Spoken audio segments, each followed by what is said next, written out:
I hadn't seen him in over 10 years. He walked into my parents' house on Thanksgiving, holding a bottle of wine, and in 1 second, he brought back every feeling I thought I had buried at 14. There was never a quiet moment in our house. Not once, not ever. Not even at night when we were supposed to be asleep. There'd still be footsteps in the hallway, whisper yelling from across the bedrooms, someone slamming the bathroom door because Josh used all the hot water again. I was the youngest. The baby. The one who always got the leftover couch cushions for pillow forts and had to be in tag because nobody ever waited for me to count to 10. Josh was 2 years older, Nathan 4. They were chaos and laughter and bruises and noise, and I wouldn't trade a second of it. Our house was never boring. It was always full of shoes in the hallway, cereal bowls in the sink, someone yelling, "Mom," from upstairs like their life depended on it. But mostly it was full of people, neighborhood kids, classmates, cousins, my brother's friends, and more boys than I could ever keep track of. That's how it started. That's how he became part of the background noise of my childhood. Eric. Nathan's best friend. He had these dumb perfect teeth and this crooked smile that made you want to look at him just a little too long. He was always nice to me, not in the dismissive, "Hey, squirt," kind of way, but actually nice. Like he saw me. Or maybe I imagined that part. It doesn't matter. He was around a lot.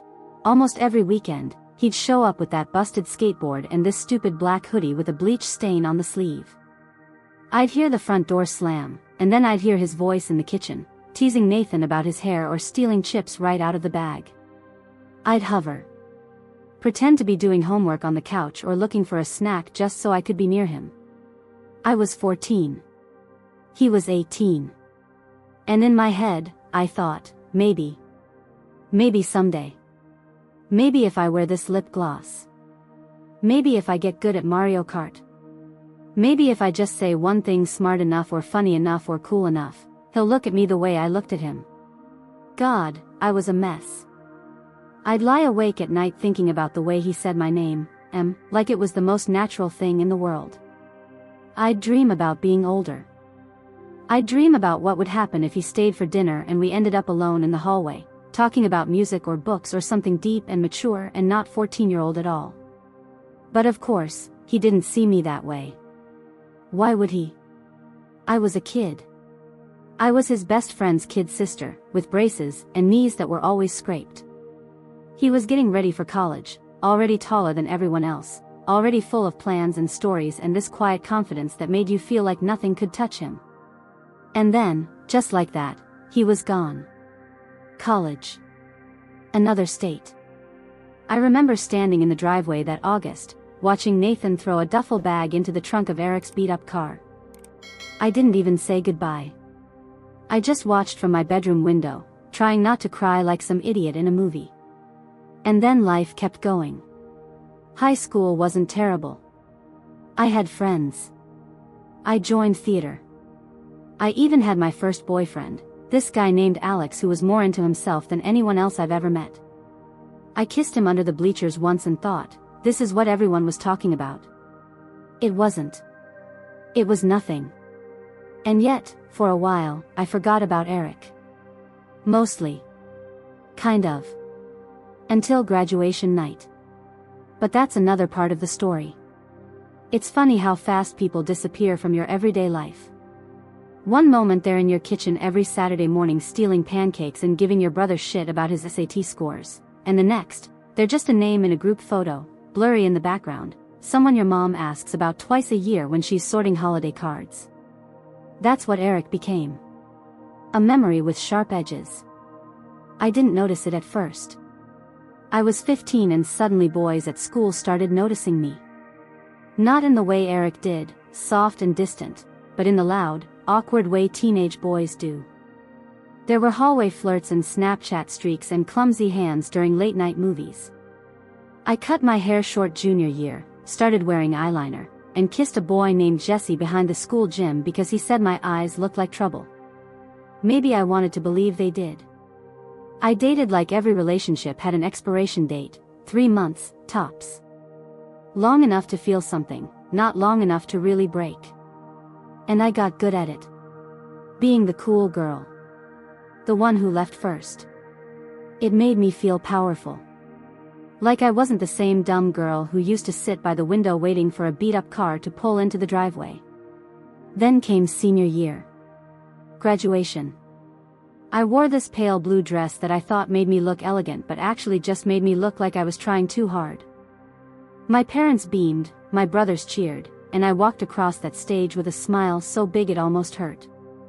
When I came down into the crowd, I saw Nathan with a bottle of sparkling cider in one hand and Eric standing next to him like a ghost that had stepped out of the past. He had grown into himself in that annoying way some guys do, more confident, more relaxed, like the world had stopped being scary for him. He smiled when he saw me, and I swear to God, my stomach flipped so hard I thought I might actually throw up on my diploma. We hugged. Brief, polite, warm. His arms were stronger than I remembered. He said I looked amazing. I laughed and said something dumb like, "You too," even though he looked more than that. He looked exactly like the kind of person I could still fall for. I introduced him to my boyfriend at the time, Marcus, the current 3-month placeholder, and I caught that flicker in Eric's eyes. That pause. That calculation. But it passed. Just like he always passed. He was in town for a week and then back to wherever his grown-up life had taken him. I went to college that fall with zero expectations and a heart full of restless energy. I tried to forget. Not just him, but the version of me that still believed in some movie script kind of love. I filled my life with people, roommates, lab partners, coffee dates, random guys with guitars who quoted Bukowski and smelled like weed. And for a while it worked. Life moved forward. Fast. And messy. And wonderful. And then, one random day sophomore year, I saw a post. Eric. Engaged. To some girl named Lauren. Blonde. Laughing in the photo like she didn't know she was ripping something invisible out of my chest. I stared at the screen for a full minute, numb. I didn't cry. It wasn't that kind of pain. It was the kind that just settles in quietly.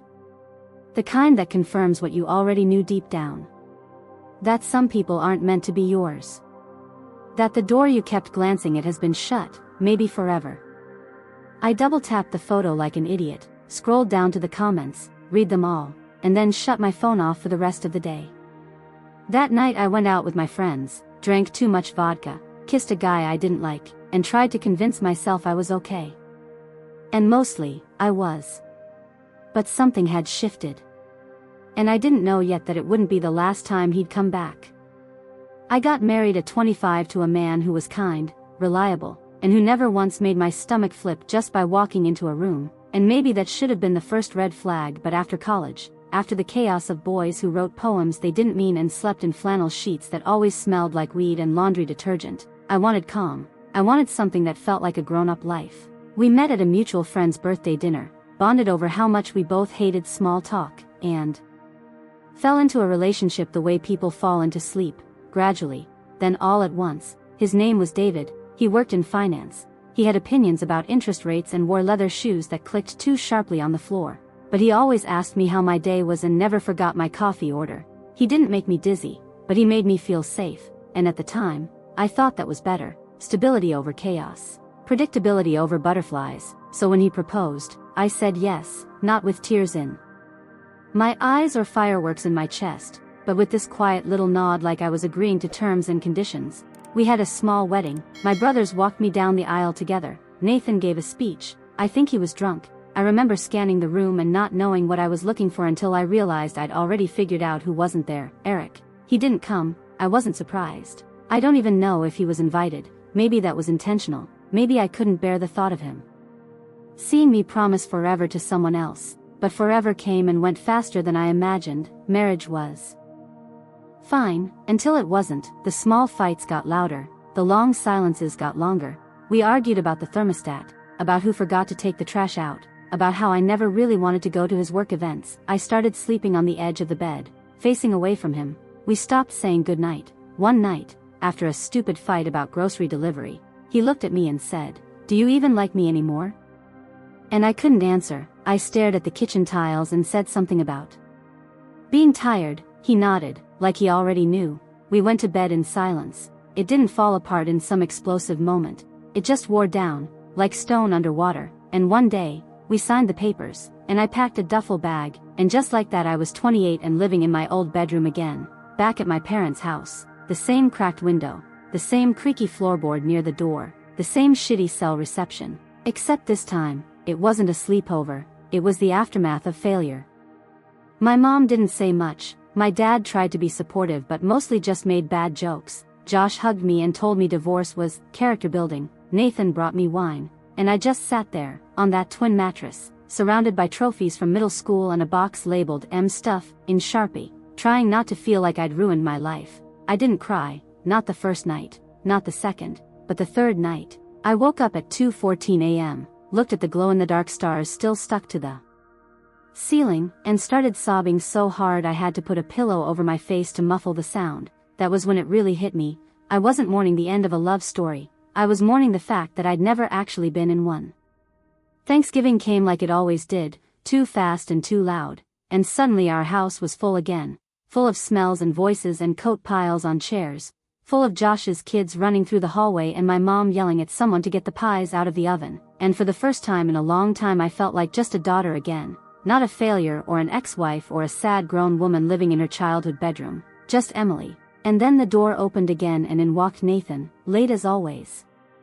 And behind him, carrying a bottle of wine and looking almost exactly the same and yet entirely different, was Eric. My whole body locked up for a second, like muscle memory of a crush I never really let go of. He smiled, I smiled back, we hugged. It was short, warm, safe, but something electric buzzed under my skin like it always did with him. He asked how I was and I said, divorced and unemployed, so obviously thriving. And he laughed like I was still that sharp, too honest kid sister, except now his eyes lingered longer and his smile didn't drift away so fast. We ended up at the same end of the table during dinner, passing dishes and inside jokes like we used to pass controllers and bags of chips. And after dessert, while everyone migrated to the living room for football and couches and wine-induced naps, we somehow ended up in the kitchen, just the two of us, rinsing plates and talking about nothing in particular, which somehow turned into everything. He told me he and Lauren never got married, that they called it off a year before the wedding,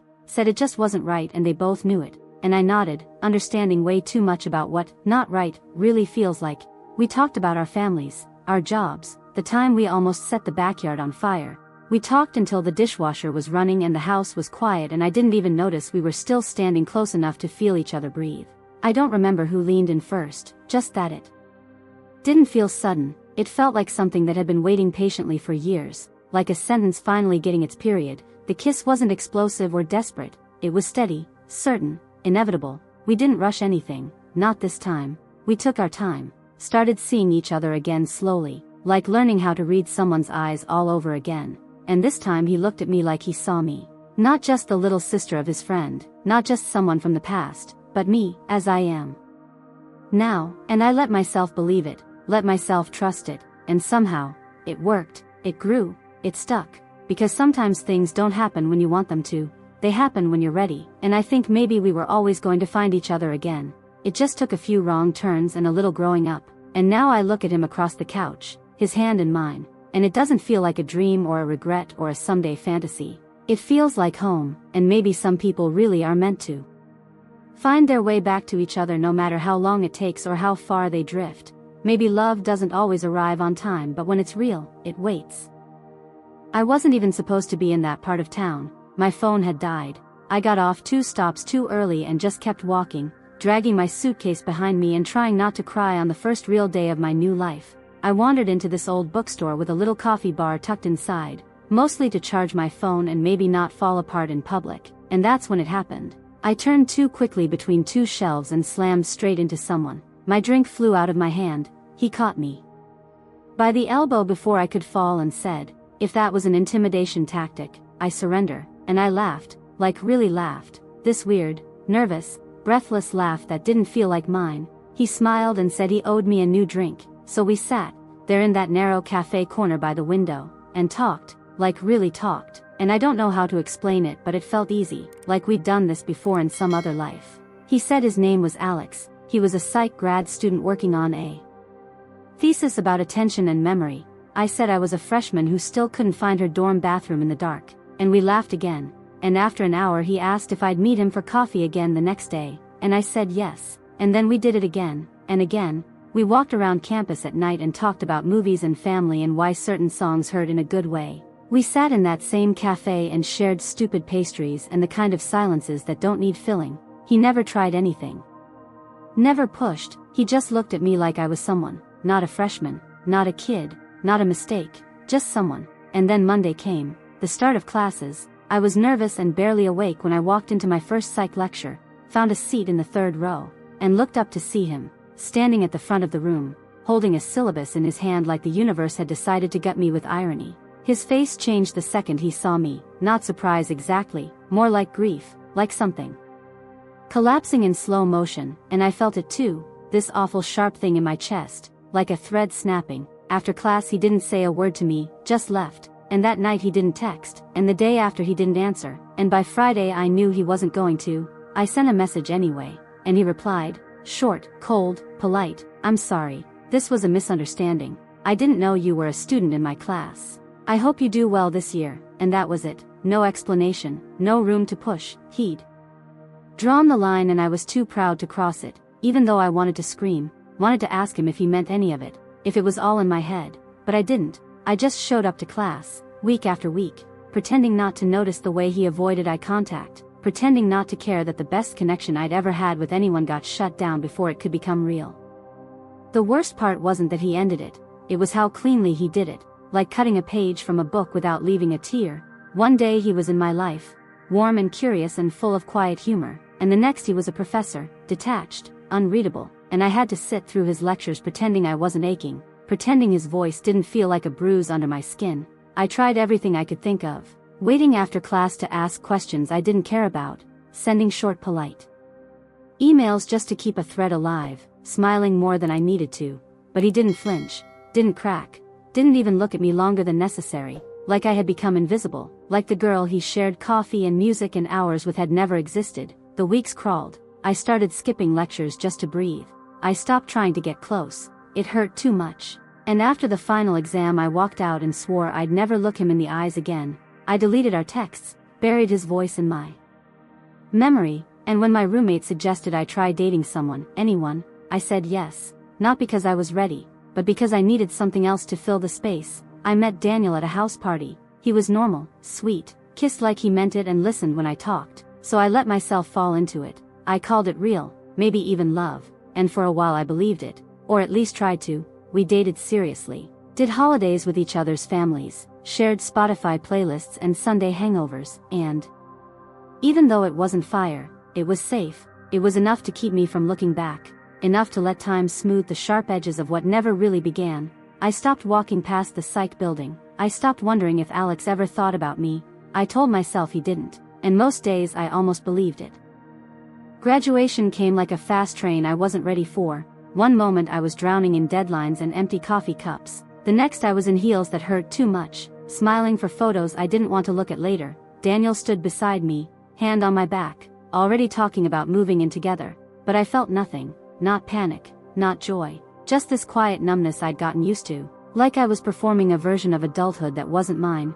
We moved into a small apartment with awful lighting and beige everything. I got a job in marketing that I didn't hate. I smiled at clients, answered emails, went to yoga twice a week. Daniel made dinner and watched Netflix and kissed me goodnight, and I told myself this was fine, this was normal, this was what people did. And maybe the problem was me, maybe I didn't have the kind of heart that could catch fire twice. But then the days started slipping into each other, and I found myself avoiding home, staying late at work, taking long walks just to feel the cold in my lungs, and the boys who smiled at me on the train started to feel more interesting than the man in my bed. So I ended it, clean, quiet, cruel maybe, but honest. He deserved better than a girl still haunted by a conversation in a bookstore years ago. And after that I drifted, dated here and there, had flings that started fast and ended with unread texts and awkward brunches. I met a guy from the floor below our office, then one from my gym who could lift more than he spoke.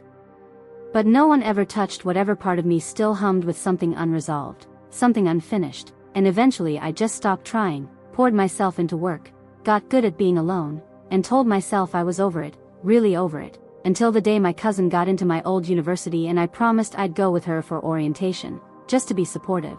And the second I stepped into that campus again I felt it, this low electric pulse under my skin. I hated it, tried to shake it off. Kept my head down as we walked toward the admin building, and then I looked up and there he was.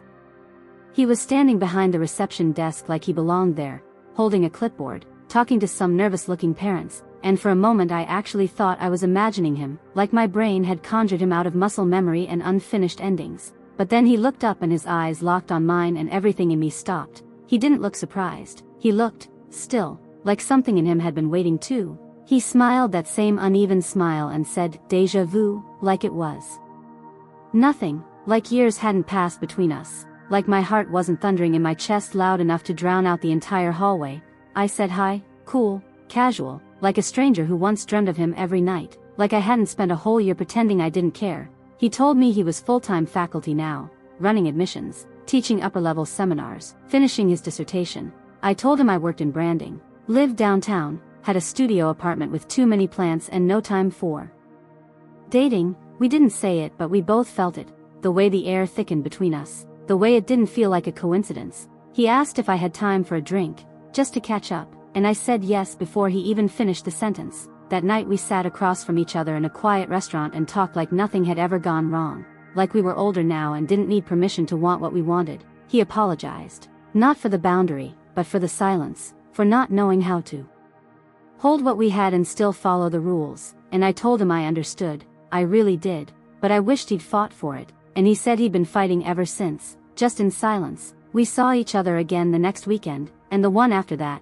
slowly, like building something out of glass, careful and steady, no pressure, no urgency, just presence, real presence. And now it's been 2 years, he teaches still. I moved into a better apartment, we live together now. We don't make a show of it.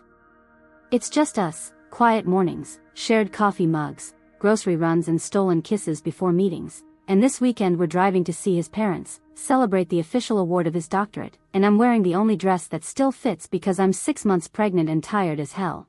But he made a reservation anyway because he says he wants to toast to all the things that waited until the timing was right. And as I stand by the mirror fixing my hair, watching him laugh with his mom on the phone, I realize this isn't the ending of the story I imagined when I was 19 and heartbroken. It's something better, something real, something that didn't need to burn to be unforgettable.